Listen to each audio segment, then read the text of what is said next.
Even as Hermetism faded, replacements began to appear on the horizon. One arrived when a series of texts were published touting the mysteries of Christian Rosenkreutz. His uncorrupted body was supposedly discovered clutching a book of his secret teachings. Those who were committed to these teachings, called the Order of the Rosy Cross, were now supposedly ready to reform the world. While the origin of the text has been debated, they likely originated in circles that included Valentin Andrea. In reality, Christian Rosenkreutz was entirely fictional. There was no Order of the Rosy Cross, and the story was partly based upon excerpts from a satirical work by Traiano Boccolini. Despite this dubious lineage, the texts were a sensation, with many wishing to join the fictional order. One would think after the problem with Hermetism that scholars would be hesitant to support groups surrounding secret teachings of a shadowy figure, but such was not the case. An interesting aspect of the text was their anti-clerical and anti-papal stance. It has been argued their identification of the Pope as the Antichrist is evidence they were intended as a salvo against a counter-reformation rather than a call for a new religious system.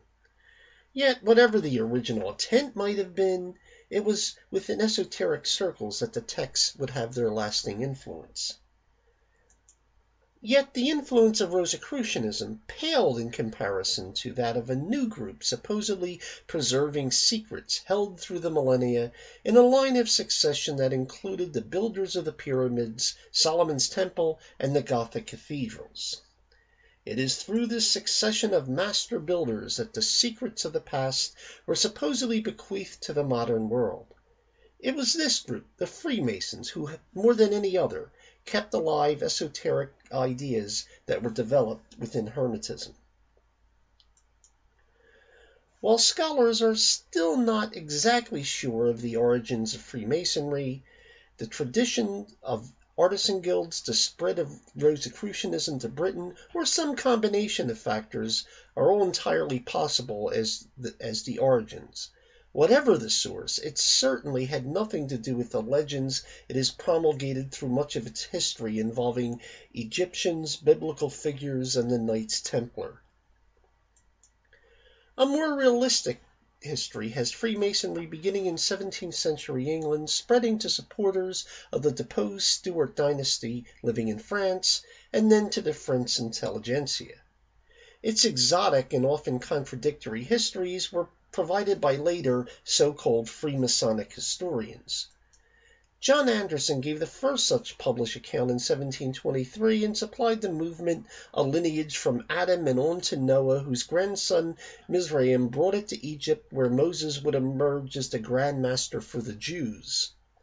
Andrew Michael Ramsay, a backer of both the Stuart and Freemasonic causes, claimed the mysteries of the Hebrews, Egyptians, and Greeks had been passed down through descent from the Crusaders.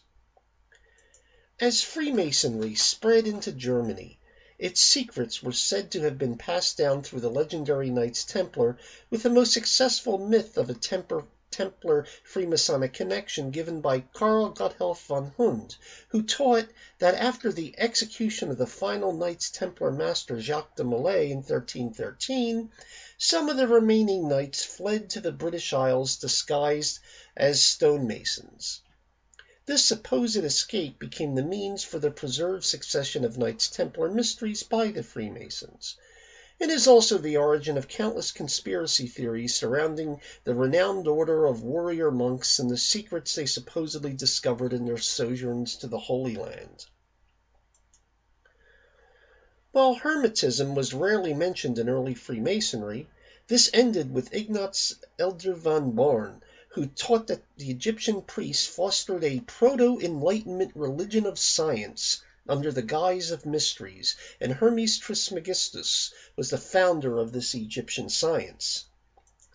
This vision of Hermes had no place for a divine revelation, but only the cultivation of the sciences in the services of the people. For von Born, the Egyptian priests-scientists represented the ideals which Freemasons should strive to emulate.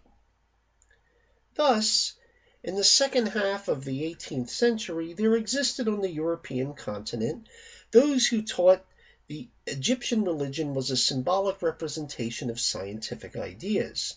Since science was then dominated by astronomy, the Egyptian religion was viewed as symbolically representing astronomical ideas. Given an existing tradition connecting Hermetism and Christianity, it's not too much of a jump to suggest the same for Christianity as well. Add the common use of solar symbolism in Freemasonic texts and iconography, and some building blocks of astrotheology are already present in Freemasonic speculation.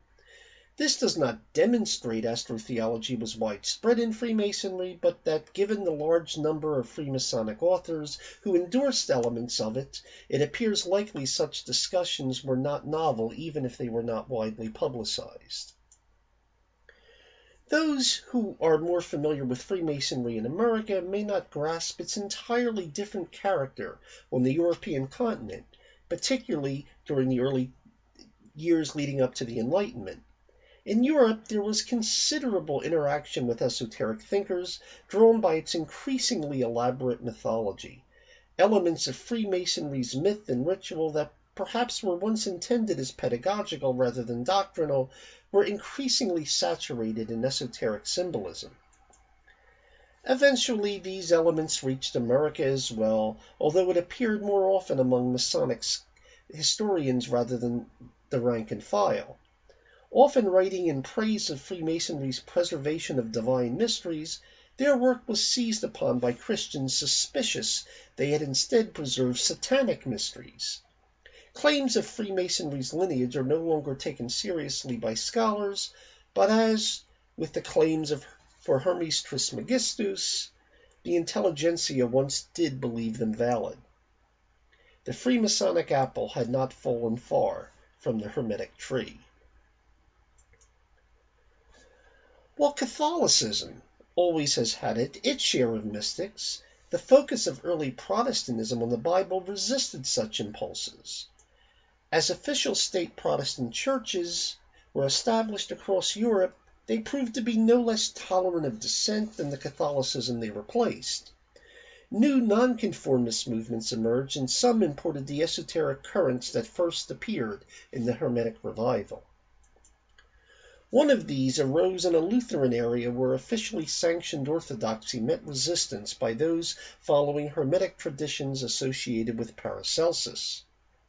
Often termed Theosophy, but not to be confused with the later movement associated with Madame Blavatsky, it sought an inward transmutation of the soul through a new birth in Christ and joined the Paracelsian Hermetic tradition with the medieval mysticism linked to Meister Eckhart. The beginnings of this movement is commonly linked to Jacob Boehme. Troubled by depression, Boehme had an alleged epiphany walking through the woods and believed he understood the unity of the cosmos. Later revelations convinced him he had a special calling from God. Some of his initial revelations were written down, circulated, and gained him an immediate following. The final form, given the title Aurora, showed the clear influence of alchemy and astrology and advocated heliocentrism on theological grounds. Boehme's subsequent books further expanded his blend of Christian mysticism and esoteric philosophy. His influence was enormous, but more for his example than his beliefs. Among those following in his wake were the leaders of the Philadelphian movement in Britain. Rivaling Boehme's influence was the somewhat different theosophical system of Emanuel Swedenborg. Among the least likely candidates for a mystical prophet, Swedenborg had earned a solid reputation as a scientist and did not concern himself with matters of religion. In the midst of an emotional crisis, he experienced a series of alleged visions of Jesus, who he claimed had called him to transmit the spiritual meaning of the scriptures. While having little impact on astrotheology directly, both Boehme and Swedenborg would open doors to esoteric paths expanded upon by later movements in both Britain and America. The first combination of Christianity and the esoteric came through a movement influenced by Theosophy, however confused were their interpretations, that was called the Shakers. One Shaker group, led by James and Jane Wardley, taught that God was both male and female, and the second coming of Christ would be in female form. Perhaps they had planned for Jane to be this second coming, but it was one of their converts, Anne Lee, who inspired others to believe she was the fulfillment of that hope. After scandalizing England with their trances, gyrations, and claims of spiritual visions and prophecies, Lee and her followers sought to escape harassment, and she led a small band of followers to upstate New York, where they set up their community. The practices of Lee and her celibate followers, with their visions of the dead, were as unusual in America as they had been in England. After Lee's death, a growing number of Shaker communities claimed to communicate with her spirit, as well as those of Native American tribes.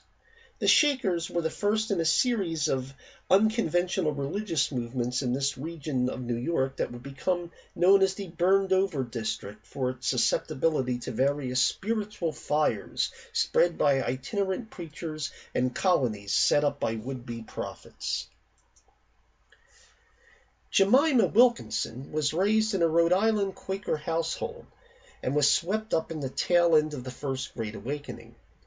Falling victim to a typhus epidemic in October of 1776, she veered in and out of consciousness and spoke of heavenly visions replete with angels.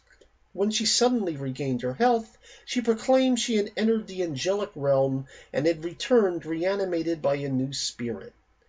Some disagreement exists on the exact nature of her claims, but she insisted on now being addressed as the public universal friend. Preaching a message of golden rule morality and piety minus any religious formalities, she and her followers not only avoided the suspicion Lee generated, but earned a respectable reputation despite the unorthodox nature of her calling. After setting up her community in the Burned-Over District, anecdotes of Wilkinson's idiosyncrasies became part of the region's folklore. One story had her tell her followers she could walk on water. When asked if they had faith she could accomplish this task, and receiving their affirmative reply, she supposedly declared there was no longer any point in such a vulgar spectacle, and rode off in her monogrammed carriage. Perfectionist elements of the Second Great Awakening influenced John Humphrey Noyes to believe Christians were now incapable of sin. He founded a community in Oneida, New York, under a system of complex marriage that erased all monogamous practices. Claims of free love at Oneida were not quite correct, as sexual relationships followed a strict set of rules. There was, however, nothing akin to normal monogamous standards. The Oneida community grew and was known for the quality of its artisans, but their lifestyle was a bit much even for the strange world of the Burned-Over District. They eventually acquiesced to monogamy, at least officially, prior to folding. While Noyes did not fit the mold of a prophetic visionary, his teachings showed this was a region where anything could happen in religion, and usually did.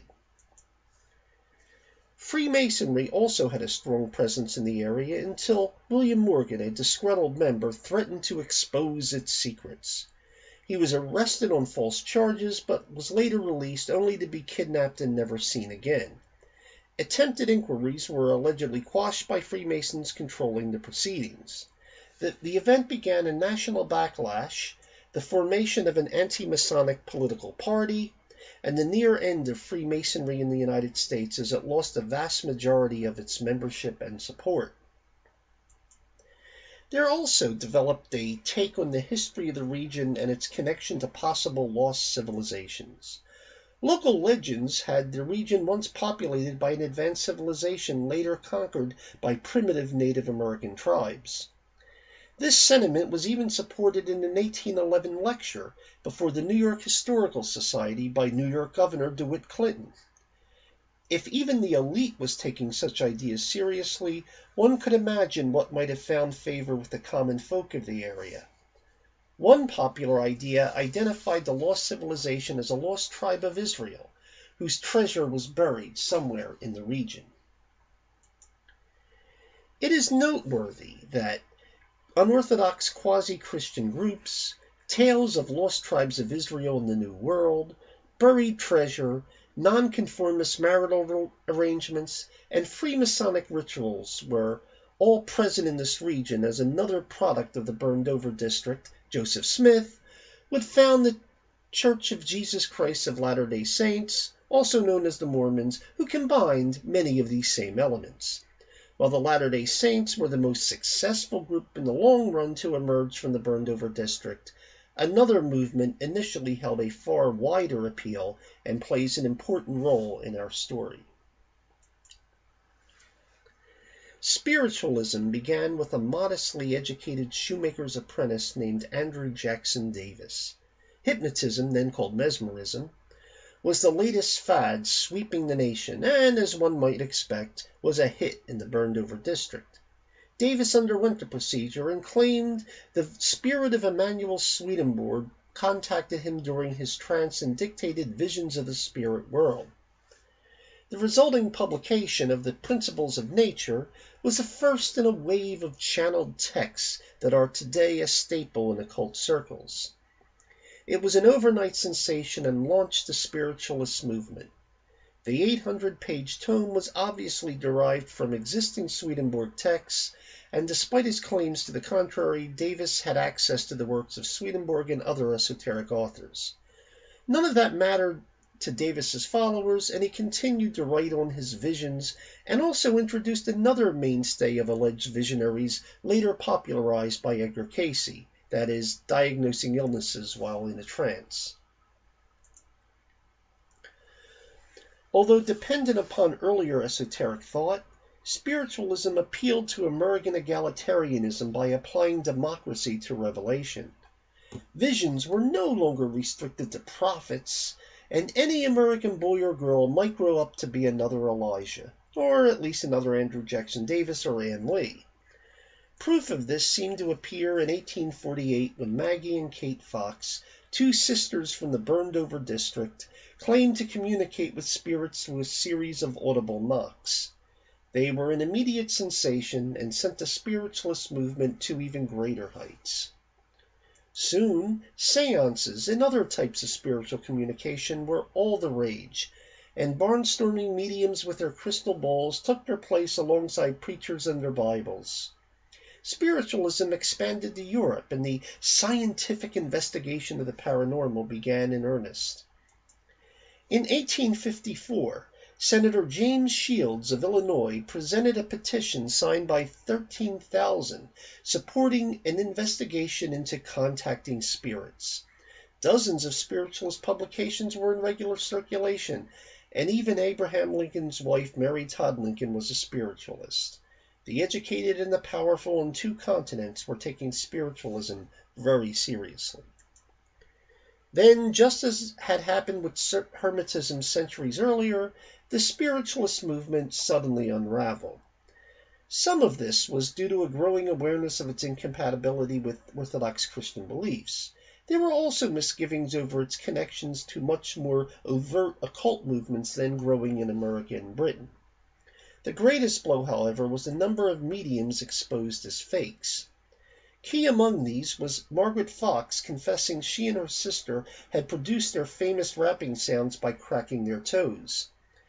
Although spiritualism continued, it would never again hold the public spotlight it enjoyed in its heyday. However, as with Hermetism, some of its ideas outlived its demise.